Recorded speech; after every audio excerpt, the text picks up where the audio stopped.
flour cookie with a rich buttery shortbread base, a beautiful raspberry filling, and a crumbly, rumbly, rich top. Drizzle of icing if you want. How good does that sound? I'm Carolyn, and this is the Chili Bakes Gluten-Free podcast, where I make traditional bakes gluten-free. You won't miss the wheat here. And we're making Raspberry Crumble Bars today. They are rich, they are lovely, they are packed full of fruit, maybe a little bit too much raspberry. I don't know, is that a thing? I'm not really sure. Anyway, thanks for joining me here.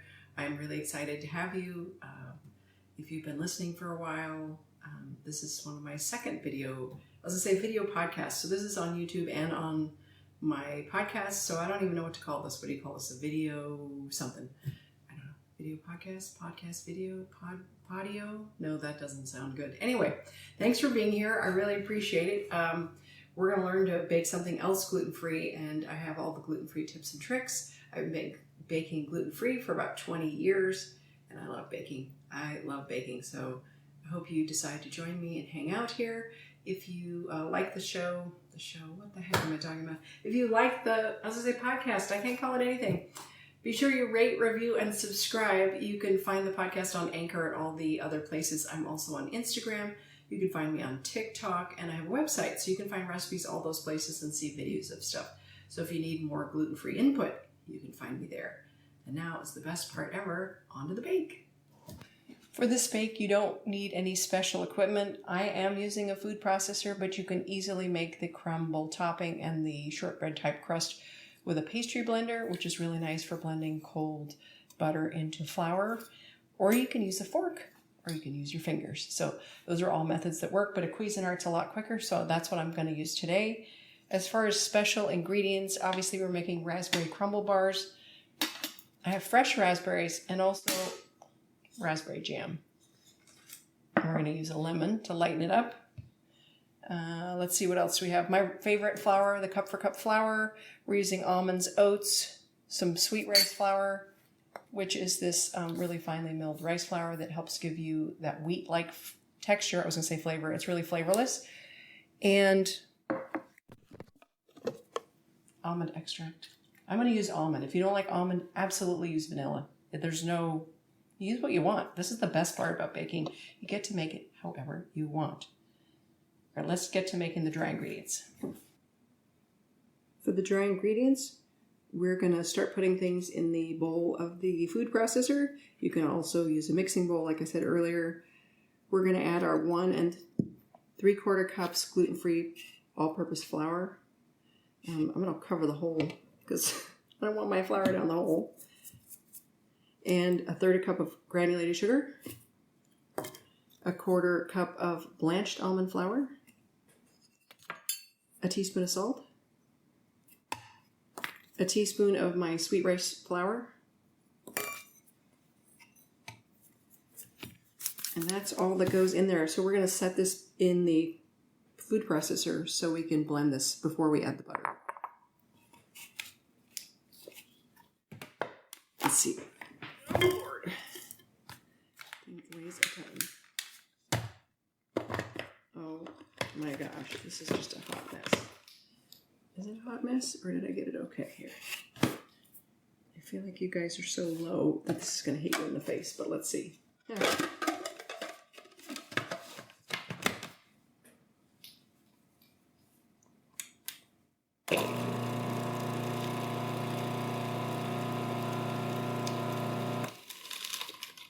There we go. We're just gonna, oh my gosh, pulse to mix that. And then I'm gonna use butter. Butter goes in there as well to make the shortbread crust. Sorry, I'm messy. It's a cup minus 2 tablespoons. It helps if you have the stick butter, then you could just cut off a couple tablespoons. And then it helps the food processor if you cut your butter in chunks, cold butter. All right.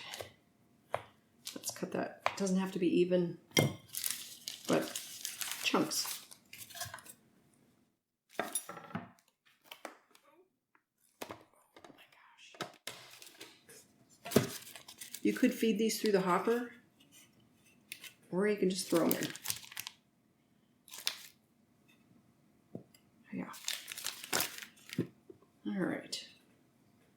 We're going to pulse this.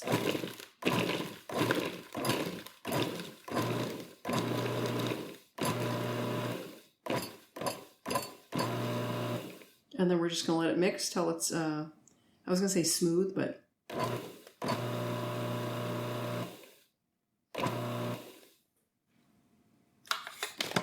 let's see what we got here. You should have even crumbs in there that you could press into the bottom of the pan. See how it's pretty crumbly? But if you want a really short crust, you don't want to add a lot of liquid. I am going to add some almond extract. I'm just going to kind of, let's see if I can get it to not clump. I feel like this is going to go poorly. Maybe I should have added it a different way. Let me think about this. Here we go. We'll just turn this on. We're going to take that out.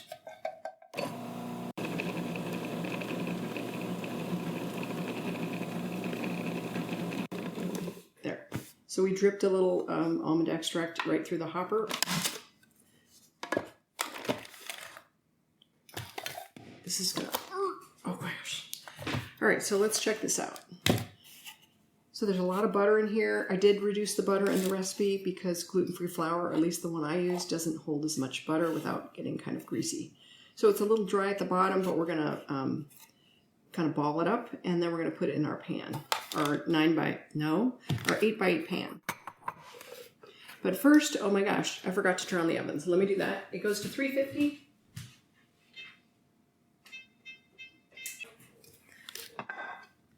Okay, this is my 8x8 pan.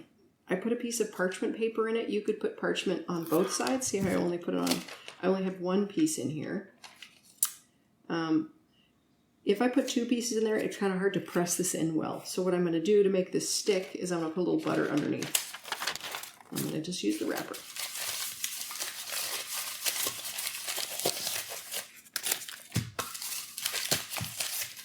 This is my mama's trick. And then put that back in there. That should still help us get it out of the pan later. And let me see what I have here with this dough. Let's check this out. All right, I might have to mix it slightly. Yeah, we're gonna mix this. Let me get a bowl. All right. Get in the bowl. Get in there. Okay. All right. We're just making sure the dry pieces go away. All right. Looks pretty good to me. We're going to take this dough ball. And I've made a giant mess here. Oh my gosh, I made a humongous mess. All right, it's going in here. And you can press it in just with your hands. If you dampen your hands, it's helpful.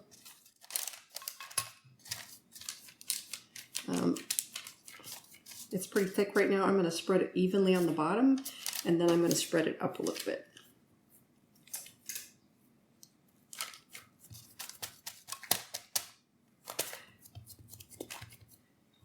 One of the good things, one of the few good things about good gluten-free flour is that it doesn't have gluten, so you don't have to worry as much about getting tough things, right? If you had regular flour, you want to mix things as little as possible.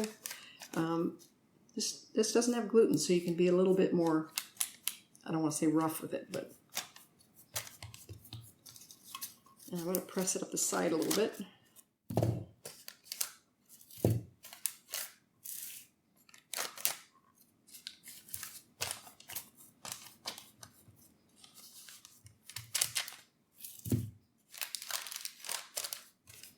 Okay, see how uneven it is? It doesn't have to be this uneven. You can take the bottom of a measuring cup and press it in. And let me get a piece of parchment. Let me show you. I have a little scrap here. You can just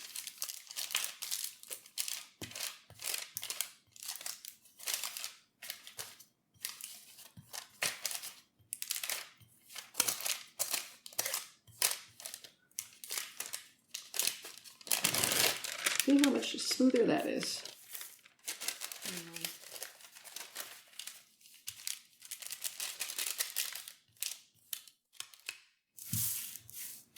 I'm just going to keep smoothing. If it's a round measuring cup, it goes right into the corners nicely. This pan. It's not perfect, but then it never is for me. I'm going to prick the bottom a little bit.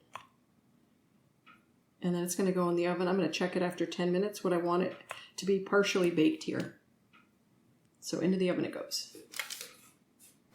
So for the filling, we're going to use some fresh raspberries, a cup of fresh raspberries that I've already washed. Let's make sure they're drained. We don't want the extra water. Just throw them in there. And we're going to use raspberry preserves, raspberry jam. Let's see if I can open it. Oh my gosh. Oh, yes. I was going to have my bake fail because I can't open the jam jar. So we need a cup and a half of, one more time, a cup and a half of preserves. Let's do that.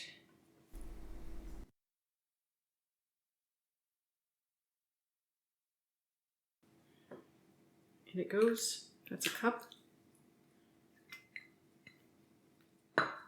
And you know what? I'm going to guesstimate the half. I think that's not quite a half. Let's see here. That is not a half. So let me see if I have some other jam. Now I won't be able to open this one. Watch. Oh my gosh. Huh. Okay. Where's my son when I need him? Oh, yes. All right. Different jam, different texture. This was not my first choice. This has a really yummy flavor, which I really like. Use the best jam you can, or one where you like the flavor. Or what you have, right? Sometimes you gotta wing it. Okay, so that is 1.5 cups.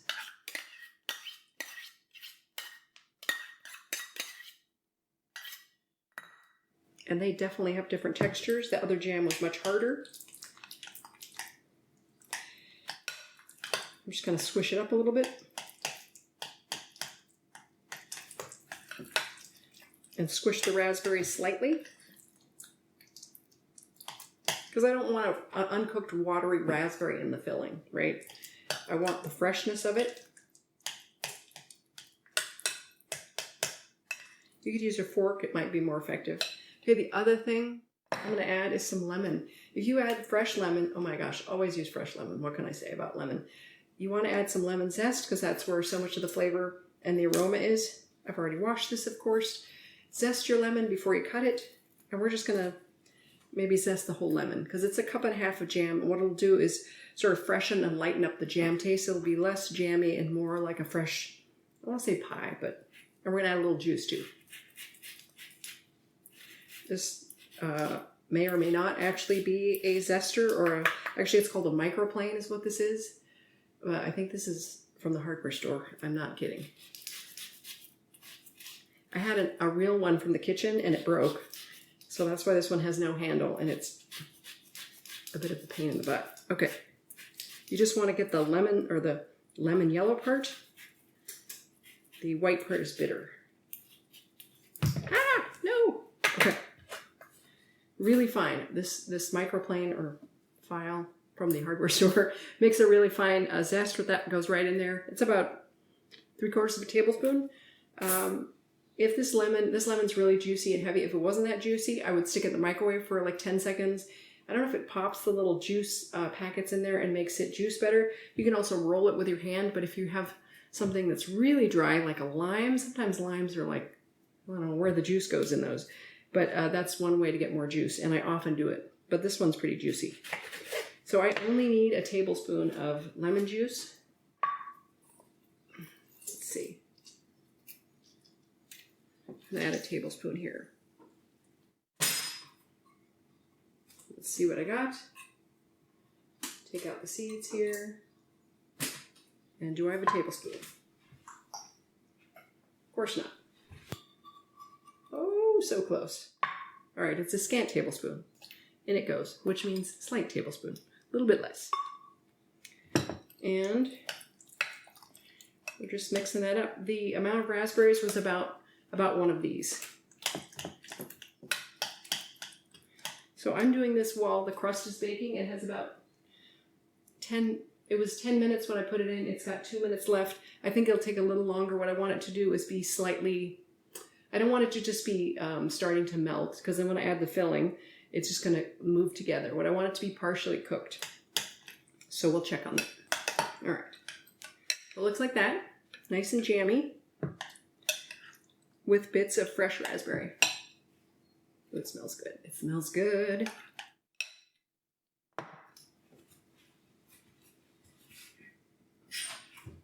Okay, that thing needs way more time. It's just like, I was gonna say hot and greasy. That's not what I want to talk about in baking. So instead of 10 minutes, I'm gonna put it in for about 15, so I'm gonna add 5 minutes here. We just made the raspberry filling. The shortbread base is still doing its partial bake right now. And now we can make the crumble that goes on top. We're using the the bowl we used for our food processor earlier. There's no reason not to use it. It's a lot of the same ingredients. So we're just gonna wing it and not clean it. Who wants to clean something twice? So into the bowl, we're gonna put the flour first, which is half a cup. Gluten-free flour, half a cup of oats. I always like, these are gluten-free, old-fashioned oats. Went down the hole, whoops. We do half a cup of brown sugar. It's slightly packed. We're gonna do a 1/4 cup of almonds. You could do pecans, you don't have to do nuts. You could do a 1/4 cup more of oats if you wanted. So we're gonna blend this up. Gosh, everything's a hot mess here. Oh, look, there's the rest of my oats. Whoops. All right.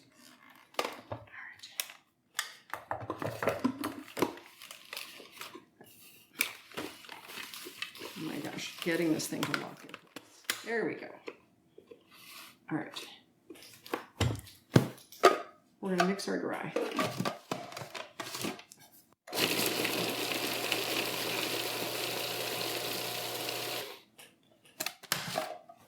So I want to mix up the almonds so they're in small pieces, but some chunks, I forgot. I'm going to add a little salt. I always like a little salt. It just adds some depth to your bake. We're going to do a 1/4 teaspoon of salt. So I forgot that. Oops.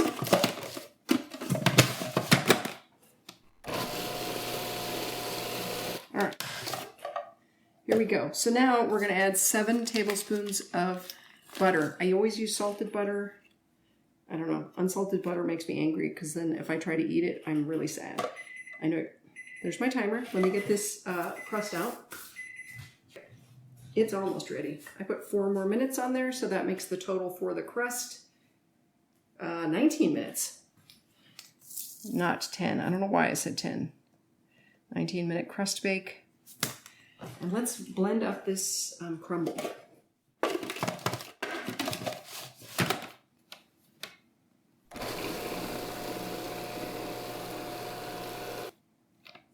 And the whole point, I was going to show you, it's not mixed well at all because there's chunks of cold butter here. Watch out for that blade, which is terrifying.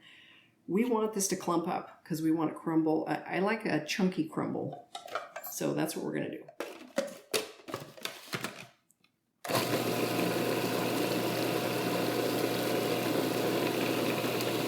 Okay, it's starting to chunk up here. As you can see, I'm going to unplug this and use something to just make sure it's not all mixed on the top and there isn't just dry, see dry bits at the bottom, which we don't want.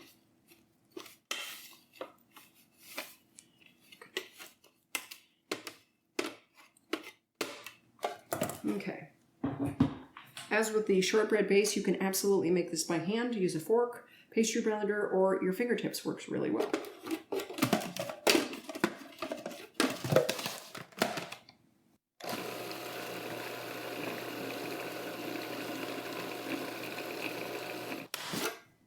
All right, this thing got chunky, right? See how it's kind of in chunks? Awesome. Yay, that's exactly what I want. Perfect. Now we're just waiting for the crust to get out. All right, the crust is out. You can see it's slightly, I don't know if you can see, slightly browned. I'm gonna let it sit because it's really hot before I put the filling in it. So I let this cool about 5 to 7 minutes. It's still pretty hot. You can see it's kind of brownish, but not really cooked. It's just, I want to call it par baked, but maybe that's not the right term. So we're going to layer these bars and then get them in the oven. So we're just going to spoon or pour kind of this raspberry goodness and spread it around evenly. Yum. Oh my gosh. So good. And we don't want to waste any. If I had to have one kitchen tool, would it be a rubber spatula? Maybe. I mean, I guess measuring spoons, but you know, I am a good girl. You hear the dog claws going by. She's walking by slowly. Anyway, you know, a good, really good set of rubber spatulas with the right, let's say color, I don't care about the color, the right shape so it goes right into the bowl. And look how much it leaves, almost nothing. So I don't know why that thrills me, but yeah. Okay, so now you have a layer of the berries in here, and then I did build up the crust a little bit on the side. You probably can't see that, so that they're kind of in a bowl, not a bowl, but so that the jam didn't contact the edge of the pan, because then it's just going to be harder to get out. If it does, you could use a spoon, a knife, to get it out of the pan later. So here's the crumble topping. It's kind of in big chunks, but we're just going to chunk it on there and try to do a even-ish layer. Why is it every time I'm filming I have one baby hair that's stuck between my glasses and my face and I can't get to it? So, okay, I'm going to try not to think about that. It's itching my face. Okay, no. We're just not going to do that. We're just waiting. This doesn't have to be perfect. You just want to get it all over the surface. Oh my gosh. And this, so this is kind of oaty and has nuts in it. And oaty, nuts, brown sugar. So it's a little different tasting than the crust, which is just like a light shortbread. And so this is more, I will say, cookie-ish. Oh my gosh, this looks good. It's so fun to watch it all come together. And the raspberry filling, I did taste it. You probably can't see, but I took a taste of it, and the first thing I did was drop a drop of it on my white shirt. Nice, right? I can't wear a white anything without, getting stuff on myself. And also flour, for some reason, you can tell I'm halfway through the bake because I'm covered in flour. So there's that. All right. So even as possible, no worries. We're going to guesstimate 25 minutes. Your oven may cook completely different. So I will show you what it looks like when it's done, which is the most important part, because my oven and your oven will not cook things the same. Literally every oven I've ever cooked in is different. And I don't know why that is. They're just not good standards for ovens or what. The one I had growing up with, let's try this again. The one I had when I grew up was 25 degrees hot or 50 degrees hot, so we always had to adjust it. It was crazy. Anyway, so here's the bars. They've got big rumbly crumbles on the top, and I need to wash my hands because I don't want this in my oven, or at least rinse them anyway. And don't know where my towel went. Oh well. Okay, into the oven it goes.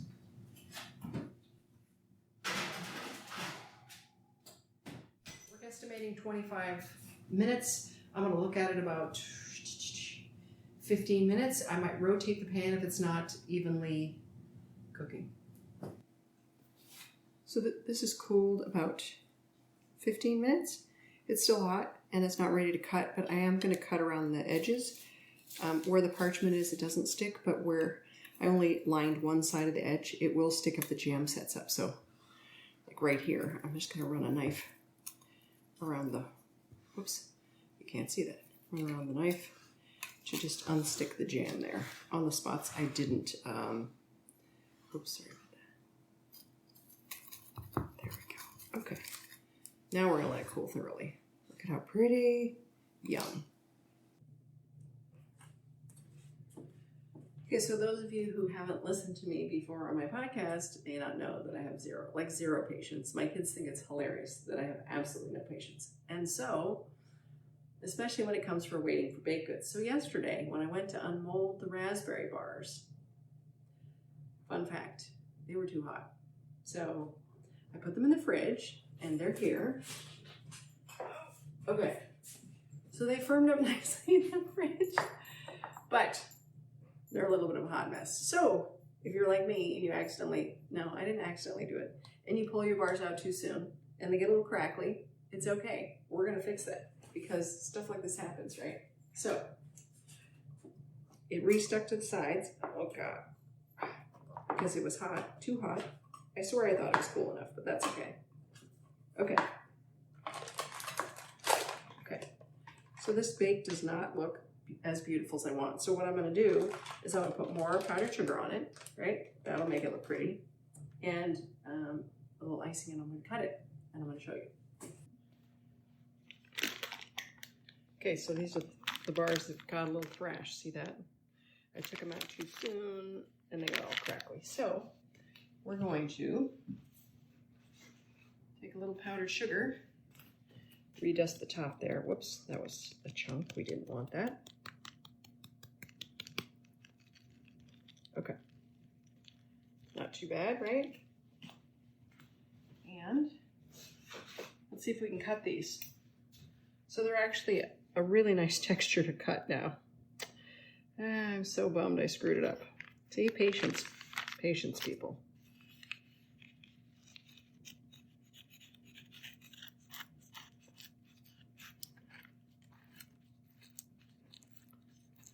See, I kind of screwed it up because I tried to take it out too quick. So they're messy as all get out. All right, here comes the reveal. Let's see.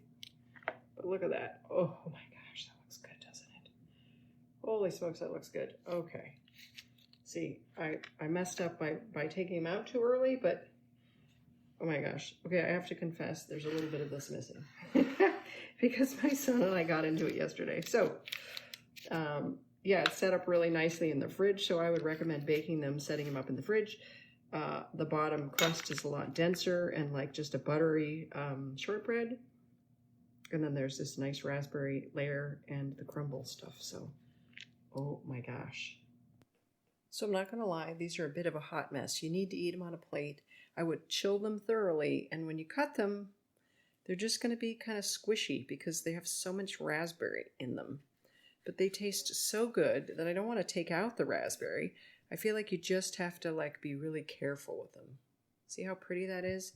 And then if you want to use a little glaze, you want to glaze it right before you eat it, because otherwise it'll get soggier. So this is the kind of bar, you're not going to take this on a picnic. This thing would be a hot mess. But man, it tastes good. It's so good. It's just a little high maintenance. All right, let's eat this beautiful, I was going to say lemon cake. That's not what we're making. This is Raspberry Crumble Bars. This is take two, so I ate half. But it's really good. So the base is a nice buttery shortbread, if you can see. Nice buttery shortbread. It's got a brown, it's very brown. It's kind of dense. Then there's a nice jammy layer with the fresh raspberries. Did I put too many raspberries? Maybe, and that might be why it's falling aparty. The crumble has a little bit of oats, so it's a little bit more like a cookie taste to it. And then I put a slight bit of glaze and a little dusting of powdered sugar. But it has that bright raspberry flavor with just lightened up with a little lemon, and then you get accents of the almond in it. Not to be all fancy, but you can taste a little bit of the almond, and then you get the oatiness on top. It's so good. I probably should use a fork. For some reason, I usually pick up my bakes. This one you probably do need a fork. It's so tasty. It's so tasty. It's a little bit messy. It doesn't cut well, and you need to chill it thoroughly. But it is delicious, and I think you'd enjoy making it. So, I really hope you had fun with me in the kitchen today, baking these raspberry crumble bars. And next time, it's going to be hummingbird cake. And if you grew up in California like I did, you probably never even heard of hummingbird cake. And it's something I'm revising and trying now because I didn't grow up eating it, but it's basically a fruit spice cake. It has banana, pineapple. I guess that's why it's called hummingbird, because it has a lot of fruit. And you put cream cheese icing. It sounds really good and interesting. So that's what we're making next time, hummingbird cake on no, that would be July 19th. So I really hope you can come hang out with me in the kitchen. Thank you so much for being here with me. Hopefully you learned something gluten-free that you didn't know, or learned how to bake something, or want to try something gluten-free. You will not miss the wheat in this. You will not miss the wheat. It's a little messy, but you won't miss the wheat. So thank you for, I'm going to say thank you again because I'm just super grateful. I hope you join me next time. And in the meantime, have fun in the kitchen and bake something gluten-free. Bake something gluten-free and delicious. Really, something delicious. I'm tired of eating bad gluten-free, and you don't have to. Oh my gosh, sorry, I'm so messy.